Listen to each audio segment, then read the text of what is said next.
الرحمن الرحيم ثم جعلناك على شريعة من الأمر فاتبعها ولا تتبع أهواء الذين لا يعلمون صدق الله العلي العظيم. اللهم صل على سيدنا مولانا محمد وبارك وسلم. رب اشرح لي صدري ويسر لي أمري واحلل عقدة من لساني يفقهوا قولي. اللهم رب زدني علما رب زدني علما رب زدني علما رب زدني علما. ابھی قرآن کریم کی جو آیت تلاوت کی گئی یہ سورہ جاسیہ کی آیت نمبر 18 ہے جو 25 پارے میں، جس کا ترجمہ یہ ہے: اے پیغمبر، ہم نے تمہیں دین کی ایک خاص شریعت پر رکھا ہے، لہذا تم اسی کی پیروی کرو اور ان لوگوں کی خواہشات کے پیچھے نہ چلنا جو حقیقت کا علم نہیں رکھتے۔ اے پیغمبر، اللہ تعالیٰ نبی پاک صلی اللہ علیہ وسلم کو خطاب کر کے کہہ رہا ہے کہ اے نبی، ہم نے تمہیں دین کی ایک خاص شریعت پر رکھا ہے، لہذا تم اسی کی پیروی کرو اور ان لوگوں کی خواہشات کے پیچھے نہ چلنا جو حقیقت کا علم نہیں رکھتے۔ اس وقت ملک کے حالات جس رخ پر جا رہے ہیں اس کو پس منظر میں رکھتے ہوئے اور یونیفارم سول کوڈ کے متعلق آل انڈیا مسلم پرسنل لا بورڈ کی طرف سے یہ تحریر آئی ہے جو قرآن پاک کی آیات کی روشنی میں اور حدیث پاک صلی اللہ علیہ وسلم کی روشنی میں آپ کے سامنے ذکر کی جائیں۔ چنانچہ ارشاد ہے کہ اپنے اپنے زمانے میں اللہ کے سب پیغمبروں نے اور سب سے آخر میں آخر رسول سیدنا حضرت محمد صلی اللہ علیہ وسلم نے اور آخری کتاب قرآن مجید نے اس طریقے کی دعوت دی ہے جس پر چل کر اللہ کے بندے اس کے قہر و جلال سے بالکل محفوظ ہو جائے اور دنیا میں بھی اس کے فضل کے اور آخرت میں اس کامل رحمت کے مستحق ہو جائیں جس کا ظہور آخرت اور جنت ہی میں ہوگا۔ اسی طریقے کا نام شریعت ہے۔ اللہ تعالیٰ نے شریعت اس لیے نازل نہیں کی ہے کہ اس کو ہمارے پابندی کرنے سے کوئی دلچسپی ہے، اس کو ہمارے پابند کرنے سے کوئی دلچسپی ہے یا ہمارے شریعت پر چلنے سے اس کا ذرہ برابر نفع ہے۔ وہ تمام جہاں والوں سے بے نیاز ہے۔ ایک حدیث قدسی میں فرمایا گیا ہے کہ اگر سارے بندے شیطان کی طرح اللہ کے سخت نافرمان ہو جائیں تو اس سے اللہ تعالیٰ کی شان عظمت میں ذرہ برابر بھی فرق نہیں آئے گا۔ شریعت تو اللہ تعالیٰ نے صرف اس لیے نازل کی ہے اور ہمیں اس پر چلنے کا صرف اس لیے حکم دیا گیا ہے کہ ہم اس کی رحمت کاملہ کے مستحق ہو جائیں۔ شریعت تو ہمارے لیے سراسر رحمت ہے اور اس سے ہمارا فائدہ ہی مقصود ہے۔ شریعت کا مقصد صرف دنیا میں ہی نہیں بلکہ دونوں جہاں میں انسان کو کامیابیوں سے ہمکنار کرنا ہے۔ یہی وہ فرق ہے جو آج کے قانون ساز اداروں، پارلیمنٹوں اور اسمبلیوں سے شریعت کو ممتاز کرتا ہے۔ شریعت کا دائرہ انسانی زندگی کے تمام شعبوں پر حاوی ہے۔ اسلامی قانون فطرت انسانی کے عین مطابق ہے۔ انسان کا جیسا نیچر ہے اسی کے حساب سے اللہ تعالیٰ نے اسلام کے قوانین بنائے۔ اس میں انسانی طبائع یعنی انسان کی طبیعتوں اور نفسیات کی پوری رعایت ملحوظ رکھی گئی ہے۔ اسلامی قانون کا ایک امتیاز یہ بھی ہے اس میں انسانی مصلحتوں کو قانونی بنیاد کا درجہ حاصل ہے۔ اسلام کوئی عارضی اور وقتی مذہب نہیں ہے، بلکہ قیامت تک باقی رہنے والا مذہب ہے۔ لہذا لازمی طور پر اس کی تعلیمات ہر جگہ اور ہر زمانے کے لیے عام ہیں اور ہر وقت کے لیے اس میں رہنمائی کی گئی ہے۔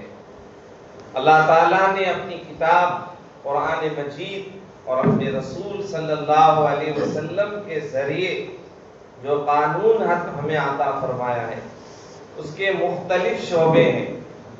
ان میں سے ایک شعبہ اس قانون کا ہے جو انسان اور معاشرے سے متعلق ہے، جس پر خاندانی نظام کی بنیاد اور اساس ہے، جو سماجی تعلقات کے اصول بتاتا ہے، جس میں خاندان کے مختلف افراد کے حقوق اور ان کی ذمہ داریوں کو متعین کیا گیا ہے۔ انہی قوانین کو آج عرب علماء قوانین احوال شخصیہ یا اردو میں آئلی قوانین اور انگریزی میں فیملی لا کہتے ہیں۔ مسلمانوں کا آئلی قانون اس علیم و خبیر ذات کی طرف سے نازل کرتا ہے جو زمان و مکان کا خالق و مدبر ہے۔ مسلمانوں کے ایمان و عقیدے کا جز ہے کہ ان کا آئلی قانون فیملی لا اسی خدا کا بنایا ہوا ہے جس نے قرآن اتارا اور عقائد و عبادات کا قانون عطا کیا۔ سارا قرآن مجید ان تصریحات سے بھرا ہوا ہے۔ مسلمان اس عقیدے پر ایمان لانے پر مجبور ہیں اور اس کے بغیر وہ مسلمان نہیں رہ سکتے۔ اس کا مطلب یہ ہے کہ قانون خدا علیم خبیر کا بنایا ہوا ہے جو انسان کا جو خالق ہے اور اس کائنات کا بھی، اس کی فطری ضرورتوں اور کمزوریوں دونوں سے واقف ہے۔ چنانچہ اللہ تعالیٰ کا ارشاد ہے الا یعلم من خلق وهو اللطیف الخبیر، سورہ ملک آیت نمبر 14۔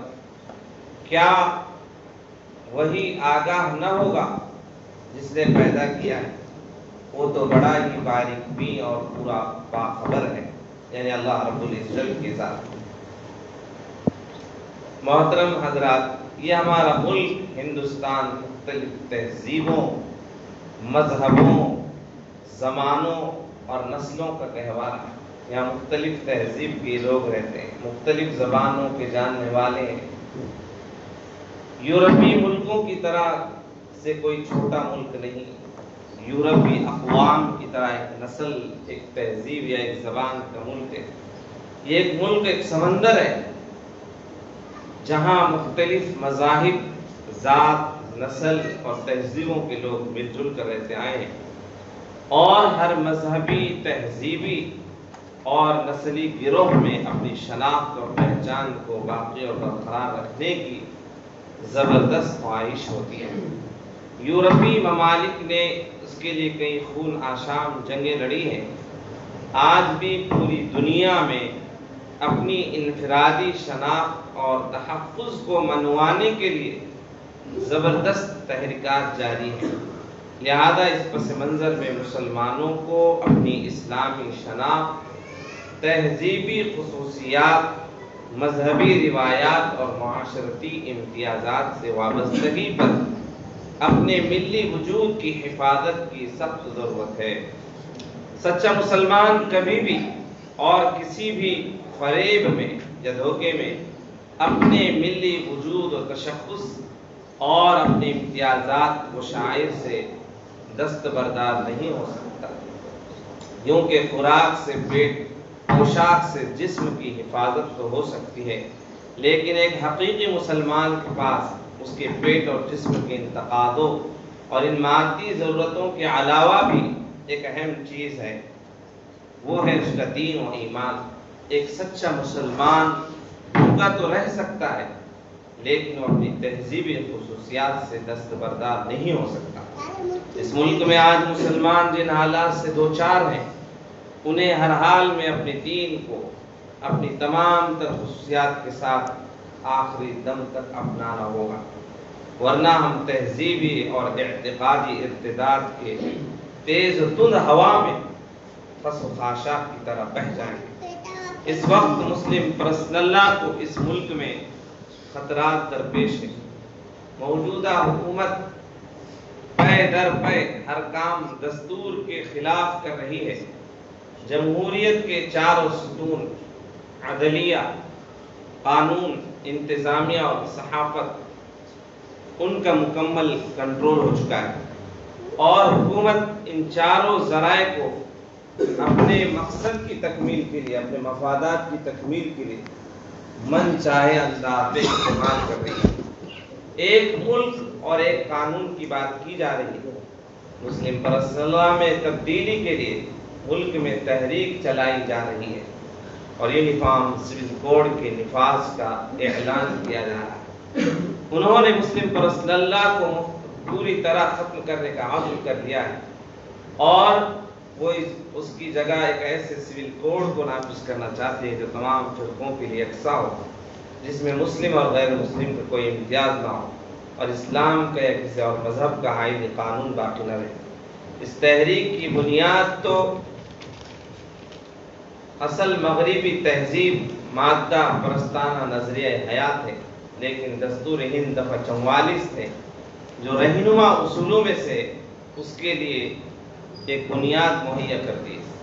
دفعہ 44 میں کہا گیا کہ ریاست کوشش کرے گی کہ پورے ملک میں شہریوں کے لیے یکساں سول کوڈ ہو، لیکن دستور کی یہ دفعہ دوسرے رہنما اصولوں کی طرح ریاست کے لیے محض ایک رہنما اصول کی حیثیت رکھتی ہے، اور اس پر دستور کے بنیادی حقوق کو بہرحال فوقیت حاصل ہے، جس میں کہا گیا ہے کہ تمام لوگوں کو یکساں طور سے ضمیر کی آزادی حاصل ہوگی، اور اپنے مذہب کو آزادانہ طور پر اختیار کرنے، اس پر عمل کرنے اور اس کی تبلیغ کرنے کا بھی حق حاصل ہوگا۔ یہ دستور کی دفعہ نمبر 25 ہے۔ مذہبی آزادی کی اس دفعہ کے پیش نظر کسی ایسے سول کوڈ کے لیے گنجائش نہیں ہونی چاہیے جس سے کسی فرقے کی مذہبی آزادی سلب ہوتی ہو یا چھین لی جاتی ہو، اور اس کے مذہب کی تعلیمات کے خلاف عمل کرنے کے لیے مجبور کیا جائے۔ اگر ایسا کیا گیا تو یہ دین میں صریح مداخلت ہوگی، اور اس کے بعد دستور کی ضمانت کا لوگوں کو مذہب پر عمل پیرا ہونے کی آزادی ہوگی، کیا مطلب رہ جائے گا؟ تعجب ہے کہ دستور کی اتنی اہم دفعہ کو نظر انداز کر کے دفعہ 44 ہی کو سب کچھ سمجھ لیا جاتا ہے۔ بانی مسلم پرسنل بورڈ حضرت مولانا منت اللہ رحمانی رحمۃ اللہ علیہ نے لکھا ہے کہ مسلمان یونیفارم سول کوڈ کے مخالف ہیں۔ ہندوؤں کا مذہبی طبقہ بھی اس سے اتفاق نہیں رکھتا۔ مسلمانوں کے اختلاف کی بنیادی وجہ یہ ہے کہ یونیفارم سول کوڈ مذہبی تعلیمات سے متصادم یعنی ٹکراتا ہے۔ اس کے نفاذ کے، اس کو لاگو کرنے کے بعد عائلی اور شخصی زندگی میں قرآن و سنت کی ہدایات سے دستبردار ہونا پڑے گا، اور ایک ایسے قانون کو اپنی زندگی میں نافذ کرنا پڑے گا جس کے نتیجے میں مذہب کی مقررہ حدیں مٹ جائیں گی، اور فرد کی شخصی زندگی سے حلال و حرام کا وجود ختم ہو جائے گا، اور مسلمان اس کے لیے تیار نہیں ہے کہ وہ ان قوانین کے ذریعے اپنے عائلی اور شخصی معاملات و مسائل کا حل نکالے جن کا ہر قدم پر مذہب سے ٹکراؤ ہوتا ہے۔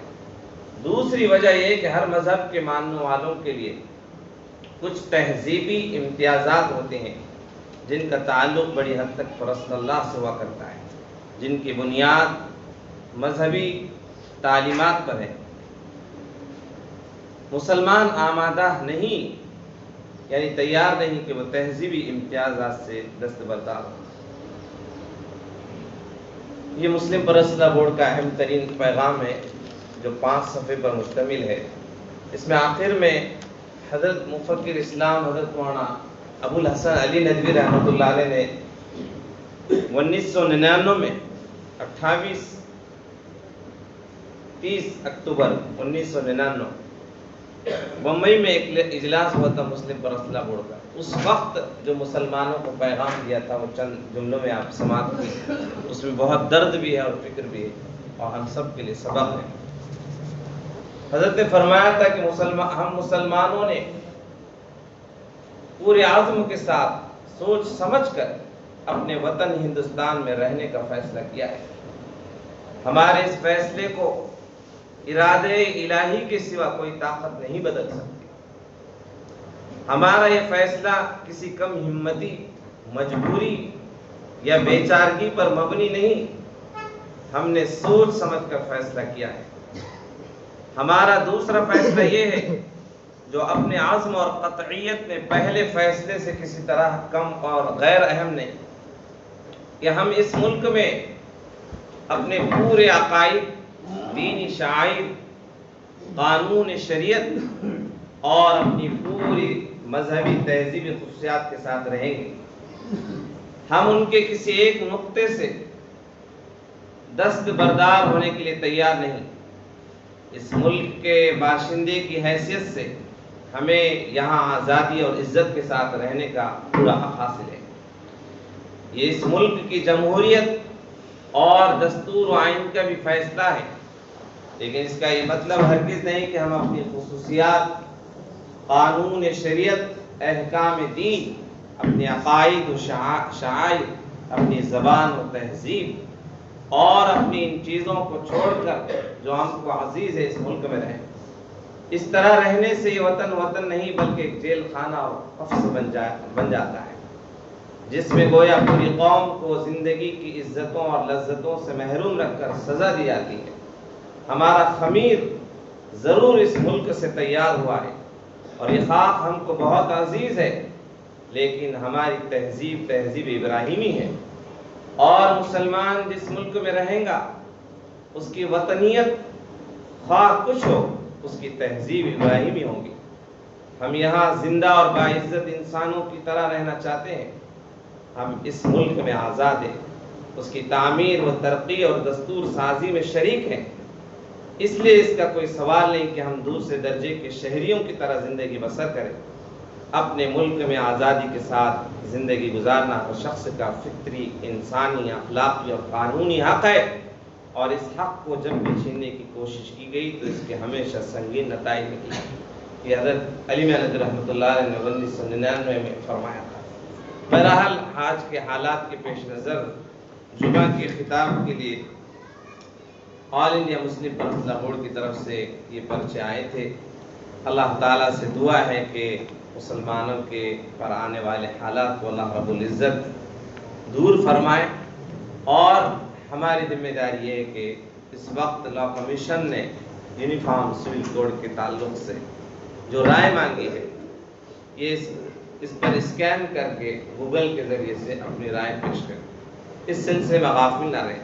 جمہوریت میں سر گنے جاتے ہیں، تولے نہیں جاتے، معیار نہیں دیکھا جاتا ہے. تو اس لیے جتنی بڑی تعداد میں مسلمان اپنی رائے پیش کریں گے تو ہو سکتا ہے اس کا کچھ اثر نکل آئے. تو سب اس کا کریں گے کوشش. آج کی آخری تاریخ ہے لا کمیشن کی طرف سے. ہم آج شام سے پہلے موبائل کے ذریعے سے ہماری ہر ایک کی رائے جانی چاہیے. اس پر اسکین کرنے کے بعد وہ خود بخود اس پر ایک آل انڈیا مسلم پرسنل لا بورڈ کی طرف سے وہ ایک تحریر بنائے گی. وہ انگلش میں، اردو میں، ہندی میں، تینوں انداز میں. اس کو صرف ٹچ کرنا ہوتا ہے، جی میل کے ذریعے سے وہ پہنچ جاتا ہے. اس لیے جن حضرات کو نہیں معلوم ہو، نوجوانوں سے رابطہ کر کے ہر موبائل میں وہ گوگل ہوتا ہے، اس کے ذریعے سے کوشش کریں تاکہ ایسے موڑ پر جب دین اور شریعت پر حملہ ہو کم از کم ہمارے بس میں جتنا ہے ہم اتنا کر سکیں. یہ ہماری احساس اور غیرت کا تقاضا ہے. اللہ تعالی ہمیں اپنے دین پر پابند رہنے کی توفیق عطا فرمائے. وآخر دعوانا الحمدللہ رب العالمین.